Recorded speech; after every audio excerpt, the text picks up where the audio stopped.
Friends, अभी हम लोग डिस्कस करेंगे power supply in underground coal mines. आखिर अंडरग्राउंड कोल माइंस का पावर सप्लाई क्यों खास है? क्योंकि वहाँ पे हजार्स मीथेन एक्सप्लोजन का है, फायर का रिस्क है, कन्फाइंड वर्किंग है, वाटर किसी रिवर के बेसिन के नीचे है तो वाटर इनग्रेस, वाटर फ्लडिंग की संभावना है। तो power supply in underground coal mines बहुत ही चैलेंजिंग है और ये समथिंग ओपन कास्ट माइन से ये डिफरेंट होता है। सेफ्टी फिलॉसफी क्या है कि अंडरग्राउंड इलेक्ट्रिकल इक्विपमेंट में हमारे जितने भी हाई वोल्टेज या मीडियम वोल्टेज इलेक्ट्रिकल इक्विपमेंट हैं वो फ्लेम प्रूफ होना चाहिए। फ्लेम प्रूफ का मतलब हुआ कि उसके अंदर कभी अगर एक्सप्लोजन हो उसके टर्मिनल्स में तो वो हॉट गैसेस बाहर नहीं आना चाहिए, ताकि मेरा एटमॉस्फेरिक जो मीथेन का एटमॉस्फेरिक मिक्सचर है वो उसमें एक्सप्लोड ना हो पाए। तो हम बिल्कुल flame proof terminal box, motor, transformer, sockets, joints, get in box सभी का बनाते हैं, ताकि कभी एक्सप्लोजन हो तो वह अंदर ही रह जाए और बाहर जो गैसेस निकले वो इतना कूल हो कि वह बाहर के एटमॉस्फेरिक एक्सप्लोसिव मिक्सचर्स को एक्सप्लोड न कर पाए। इंट्रिंसिकली सेफ का मतलब हुआ कि अगर कि कोई भी इक्विपमेंट को फ्लेम प्रूफ नहीं बनाना संभव है तो हम उस इक्विपमेंट का वोल्टेज को इतना कम रखते हैं ताकि कभी भी उसके अंदर एक ब्लास्ट न होने पाए, उसके अंदर कभी भी ब्लास्ट नहीं होगा, क्योंकि उसकी एनर्जी को ही हम कम कर देते हैं, उसके वोल्टेज को ही कम कर देते हैं, करंट लेवल को ही कम कर देते हैं। तो इंट्रिंसिकली सेफ सिग्नल्स में यूज होता है। लो वोल्टेज रहता है, चूँकि यहाँ माइन पे लिमिटेशन है। एज पर CAR 2023 किसी भी माइन में हम 11 kV वोल्टेज से ऊपर नहीं ले जा सकते और यूजुअल वोल्टेज 6.6 kV से अधिक नहीं हो सकता। प्रोटेक्शन लेवल बहुत हाई होता है इलेक्ट्रिकल इक्विपमेंट का अंडरग्राउंड कोल माइन में। फ्लेम प्रूफ इलेक्ट्रिकल इक्विपमेंट को समझाया गया है स्लाइड्स में। Explosion is allowed inside but can not come outside, जैसा कि पहले बता चुके। Equipment is enclose in strong explosion proof housing. अगर कभी उसके टर्मिनल में एक्सप्लोजन हो तो वह एक्सप्लोजन को बियर कर पाए, हॉट गैसेस बाहर ना निकले, टर्मिनल बॉक्स फट ना पाए, वो बहुत मोटे और मजबूत लोहा का। If gas enters and explodes enclosure withstands the pressure, enclosure उस प्रेशर को बियर करने लायक हो। Flame is cooled at joints, जब भी फ्लेम बाहर निकले तो वो कूल हो जाए, उसका पाथ थोड़ा लंबा हो। External atmosphere does not ignite, और एक्सटर्नल एक्सप्लोडिंग मिक्सचर मीथेन इत्यादि का वो इग्नाइट ना होने पाए। हम इस तरह से फ्लेम प्रूफ इक्विपमेंट बनाते हैं इलेक्ट्रिकल इक्विपमेंट। उसके टर्मिनल बॉक्स को इस तरह से सील करते हैं, इस तरह से हैवी लोहे का बनाते हैं। फ्लेम प्रूफ इक्विपमेंट जैसे कि flame proof motors, switch gear, lighting, plugs and sockets होता है। Intrinsically safe equipment, energy is kept so low that a spark can not ignite पास, इसमें हम वोल्टेज कम रखते हैं ताकि कभी वो एनर्जी इतना लो हो कि गैस को इग्नाइट ही ना कर पाए, और voltage and current limited so that no spark, no high temperature, no ignitions possible.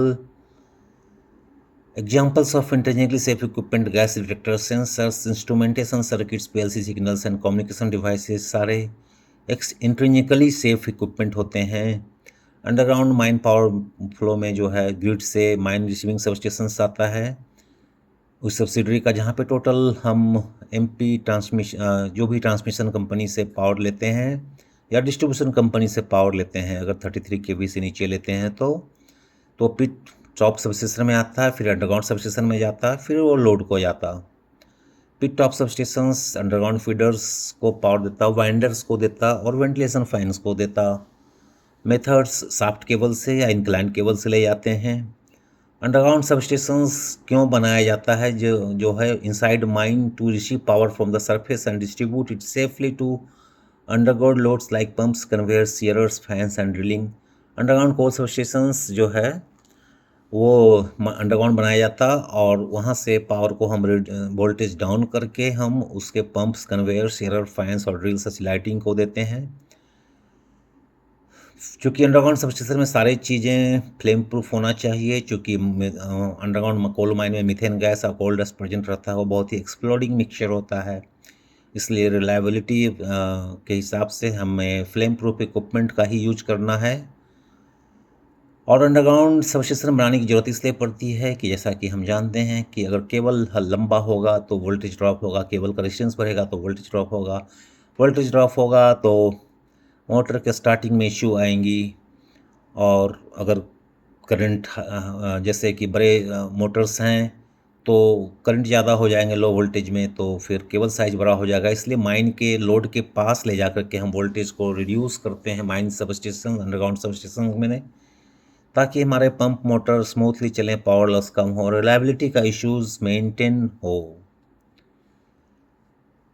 Installed कहाँ पे अंडरग्राउंड सबस्टेशन किया जाता है? जहाँ फ्रेश एयर हो, जहाँ पे गैसियस मिक्सचर कम से कम हो, जिस डिस्ट्रिक्ट में हो जहाँ पे कम हो, वर्किंग फेज से कम 500 मीटर 1000 मीटर दूर हो, और वह स्थान प्रॉपरली वेंटिलेटेड हो ताकि कोई भी एक्सप्लोडिंग मीथेन गैस का मिक्सचर वहाँ फॉर्म ना होने पाए। Surface district substations face equipment यह पावर फ्लो है। Continuous minus 3.3 kV pumps 550 volts, lighting 110 volts, maximum 125 volt तक यूज कर सकते हैं। Cap lamps 30 volts maximum use कर सकते हैं। गेट इन बॉक्स जहाँ से हम पावर को डिस्ट्रीब्यूट करते हैं, यह भी फ्लेम प्रूफ होता है। कंटिन्यूस माइनर को जाता, शटल कार को जाता, लोडर को जाता। Get in box components, transformers, protection रिलेस, earth protection, pilot का मॉनिटरिंग होता। 125 वोल्ट लाइटिंग के लिए यूज कर सकते हैं। फेज टू फेज का सेंट्रल पॉइंट अर्थ होता है। पोर्टेबल लैंप्स 30 वोल्ट से बियॉन्ड हम यूज नहीं कर सकते। Portable system in underground mines, earth leakage protections, earth continuity, short circuit and overload. Underground pumping system most critical load है, चूँकि पानी भर जाएगा माइन में तो प्रोडक्शन रुक जाएगा। इसलिए हमें स्टैंड बाई पावर सप्लाई और स्टैंड बाई पंप की व्यवस्था रखनी पड़ती है, ताकि कोई भी पावर पंप फेल हो तो स्टैंड बाई चला पाएँ, कोई भी एक से पावर फेल हो तो स्टैंड बाई पावर सप्लाई से हम पंप को चला पाएँ। यहाँ पे ओपन कास्ट अंडरग्राउंड को कंपेरिजन किया गया है। Open cast generally high voltage रहता है, अंडरग्राउंड में कम वोल्टेज यूज किया जाता है। जैसा कि रेगुलेशन बोलता है कि आप 6.6 kV से ज़्यादा एनर्जी को यूज नहीं कर सकते अंडरग्राउंड में। इक्विपमेंट नॉर्मल होता है लेकिन फ्लेम प्रूफ होता है। रिस्क प्रोडक्शन का रिस्क होता है, वहाँ एक्सप्लोजन का रिस्क होता है अंडरग्राउंड में। ओपन कास्ट की रिलायबिलिटी फोकस्ड होती है और अंडरग्राउंड में सेफ्टी फोकस होता है। Thank you. इस तरह से power supply management in underground coal mine समाप्त हुआ।